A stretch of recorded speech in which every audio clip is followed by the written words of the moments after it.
Ladies and gents, we're doing something stupid today.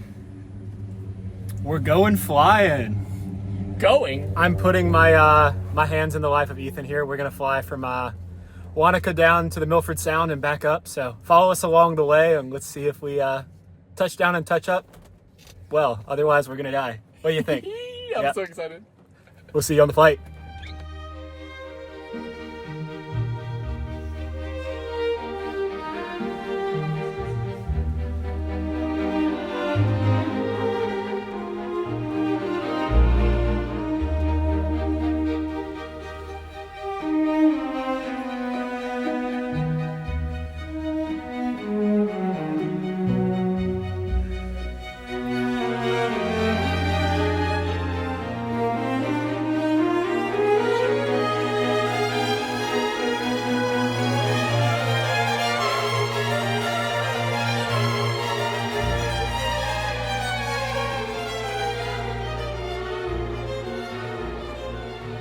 We decided to drive up here because we have a little bit of time. We're about to head to the airport so that I can go fly a plane over all of this.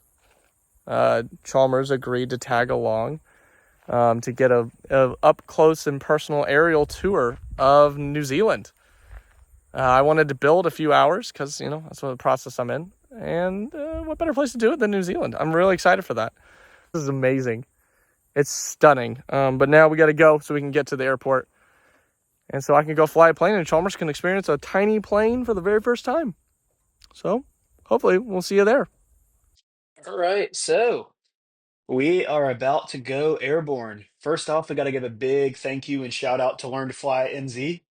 They made this experience possible. And without them, and I guess also Ethan, we wouldn't be getting off the ground. So here we are. We're doing our pre-flight checklist. Ethan and Cody, our flight instructor, are going through to get us safe, getting things going, and let's get this thing fired up. Brakes held.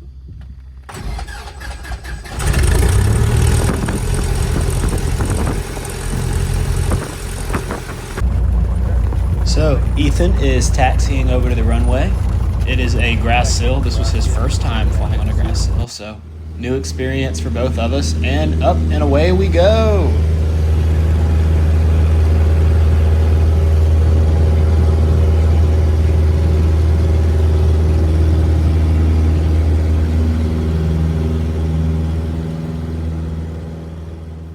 So once airborne, we started by turning north and flying over the town of Wanaka where we were staying for that day. Getting some visuals of Wanaka from overhead was just really cool. As we continued north, we started at the base of Lake Hawea over to Lake Wanaka. Continuing to venture out, we got above Lake Hawea over Lake Wanaka. And as we flew over Lake Wanaka, the distant mountains became a little bit closer and a little bit closer to the Southern Alps. As we get to the Southern Alps, I had to take a quick second to zoom out just because this was kind of cool. So there's the Franz Josef Glacier, there's Fox Glacier, and tidbit, we hiked that peak the day before, so it was really cool to see it from both sides because, you know, we earned the steps that day. Then day two, we jumped into the airplane and cheated, so yeah. With all that said, I do think I'm getting a little bit ahead of myself. You might be asking, this is cool, this is pretty. How long were you in the plane? Where are you going? Where did you start? Where did you land? Yeah, probably should give you a flight plan. So here's a map. We took off in Wanaka. We started out over the two lakes, over towards Mount Aspiring. Then we ventured out to the Pacific Ocean, down into the mouth of the Milford Sound, where we stopped. We got a coffee. We walked around a little bit, and then we took off. Turned around, flew over towards Glenorchy, down to Coronet Peak, up through the valley, which actually, fun fact, the Mission Impossible movie with the nuclear bomb that was set in Mongolia, not filmed in Mongolia. It was filmed in this same valley. So the scene with Tom Cruise flying the two helicopters to disarm the nuke, that was here. So we flew that same valley. Here's some images of that. But anyways, yeah, from there, went up to Wanaka and called it a day. Elapsed flight time about 3.5, 4 hours. Okay, now without further ado, let's see some visuals of this flight. Enjoy the ASMR portion of this video.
Now, as we're coming in for a landing here at the Milford Sound, it may look like, man, this guy doesn't know how to fly. Why is it so rough? Why is it so bumpy?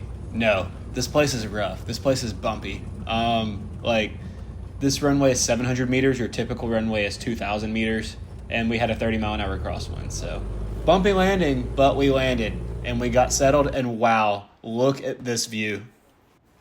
I think perhaps the coolest thing about the Milford Sound isn't so much that it's beautiful, and I mean, obviously it's beautiful, but it is exclusive. It is very far away from everything. You know, it's about a 6-hour drive if you wanted to get there from where we were. We flew that in about an hour 15. Also goes to show how crazy is it that we had that much biodiversity in an hour and 15-minute flight. But just like that, and just as quick as we arrived, it was time to go. So we loaded up, and we got on our way back out and up towards Wanaka.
And just like that, it was over. We flew over the mountain where we made our initial video to introduce this thing, landed, and that was it. We called it a day. An afternoon of adventure coming to an end. Again, I want to give a big thanks to Learn to Fly NZ. Couldn't have done it without them. I also want to mention that, you don't have to be a trained pilot to fly with them. You want to learn to fly in New Zealand? Give them a call. What an incredible opportunity, and what an awesome day. So if you find yourself out that way, you have more options than just booking a scenic flight through one of the tourist companies. Do it yourself. But said and done, I'm super excited about some of the other New Zealand content I have coming your way. I was there for 2 weeks, and we had a lot of really cool experiences. So looking forward to sharing some of these other adventures with you in future days. See ya. Bye.